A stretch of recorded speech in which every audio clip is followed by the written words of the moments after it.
Very hyped. There you go. All right, let's get into Chris's free agent list, and it's a forward edition. I know everyone's going to be more excited from the forward edition than they were for the guards. Yes, I hope so, man. Yeah, people were not excited about the guard list. They were actually upset. They were actually angry for some reason. I was just like, this is the least likely group to get signed, and it's just not. It's not even my fault. It's just a really bad free agency list. Honestly, it's just a rough year when it comes to free agents, but these are the forwards that I have circled, and definitely have some influences from some people that I've talked to that really like some free agents. But I think this is a pretty good list just in terms of the things that the Kings are looking for from a forward is definitely somebody who can have the ball in their hands.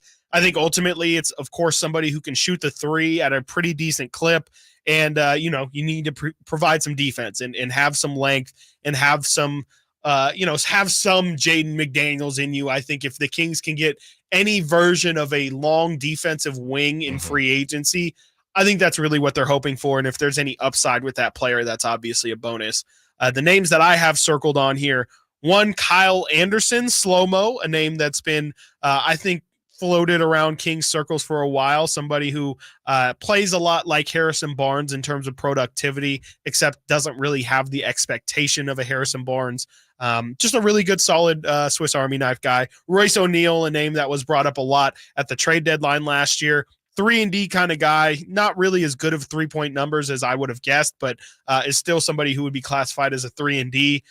This is one where I typically don't like to do this, where I think Mike Tomlin is somebody who falls victim to this often, where you lose to a team one season and then you say, we have to go get that guy who just beat us, who just absolutely torched us. I know he's average, but he looked like a god against us, and we need some of that. I usually don't like those kind of logics, but I'm going to use it here when Naji Marshall, who just gave it to the Kings in that play-in game. That's the exact kind of guy that they need. A physical, if anything, forget physical. He's tough. Like, he is somebody who's not afraid of contact, who's not afraid to deliver contact, and is definitely a bit of an enforcer, but is somebody that I think this team desperately needs, is just kind of a grinded out, gritty player who can also knock down some shots as well and defend at a pretty high level. Naji Marshall, I think, the Pelicans definitely have a surplus of those kind of guys. Wouldn't surprise me if they just let Naji Marshall walk.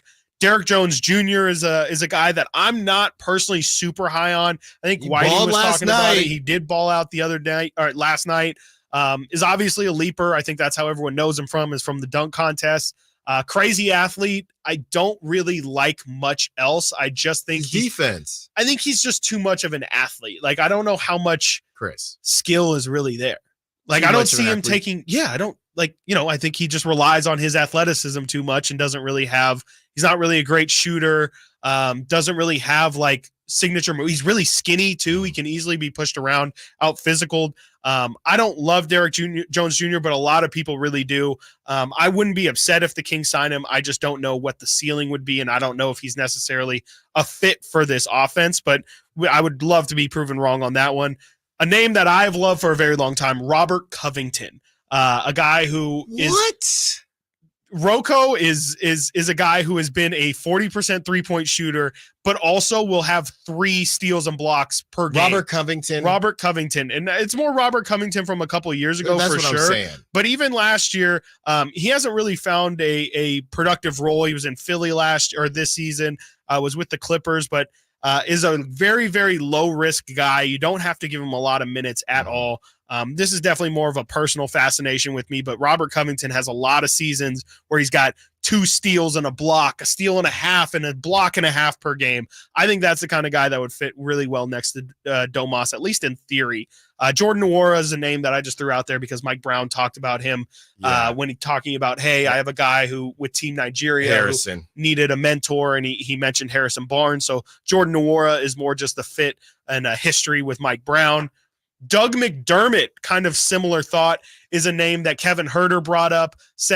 Kevin said when he first got here, he reached out to Doug McDermott because McDermott had a relationship with Sabonis and asked McDermott essentially what's it like to play with Domas. And McDermott said, it's amazing. It's great. I love it. You're going to love it. He's the best to play off of. that sounds like Doug McDermott had a really good time playing with Domantas Sabonis, and sounds like he has a good relationship with Kevin Huerter. So that's just connecting dots. The rest of these guys are all either player options or restricted free agent. You have Torrey Craig, again, another name that was very popular at the trade deadline, theoretical 3-and-D. The name I'm most excited for on this list, Caleb Martin. I think there is something there.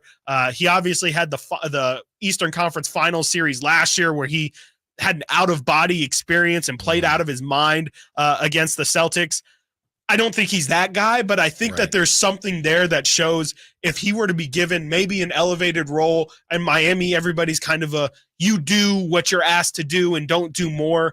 And I think in Sacramento, maybe with a little bit more of a free-flowing offense, you might find something in Caleb Martin that you like.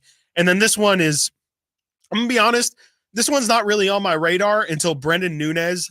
I'm not joking. Brendan, I said during the rounds, I'll let Brendan reveal his take, but I told everyone last week, Brendan has a take about this guy that is just absolutely insane that I can't spoil for him because I don't want credit for what he said. And that is Simone Fontecchio, who is on the Utah Jazz, has a funny name. Okay. Fontecchio. It sounds like a joke. He's an Italian player, just came over to the NBA a couple years ago, but you look at his numbers, insane. He is a 40% three-point shooter easily, shot 40% in his first year in Utah, and then last year had a season half in Utah, half in Detroit, shot 39% in 50 games with Utah, shot 42% on 6 threes per game in 16 games in Detroit, averaged 15 points per game when he was in Detroit. Just a straight laser. Like the dude can absolutely shoot the ball, and I think would be a really good, 7th, 8th guy off the option, right? And maybe even somebody that could take some minutes next to Trey Lyles. I think Fontecchio would be a very good fit. Not as good of a fit as what Brendan Nunez thinks, but yeah, I mean, I've seen Fontecchio and he can definitely shoot the basketball. As far as some of the other names, look, Kyle Anderson is one of those guys that I just feel like broadcasters love. Every time I've watched Kyle Anderson, broadcasters just say he just does all the right things, and I'm sure he does, but I'm not big on Kyle Anderson. I've never really seen him have an outstanding game. Maybe that's just personal preference. I'm good with Naji Marshall. Chris, I wanted to say this about Royce O'Neal, and this is kind of shout out to Monty McNair as golfing, and we don't know where he finished in that golf tournament yesterday. But this is what, now that you know that Royce O'Neal, and this is to all the Kings fans out there, that, hey, you got to do something. You got to do something. When we return, we will discuss what the Suns had to give up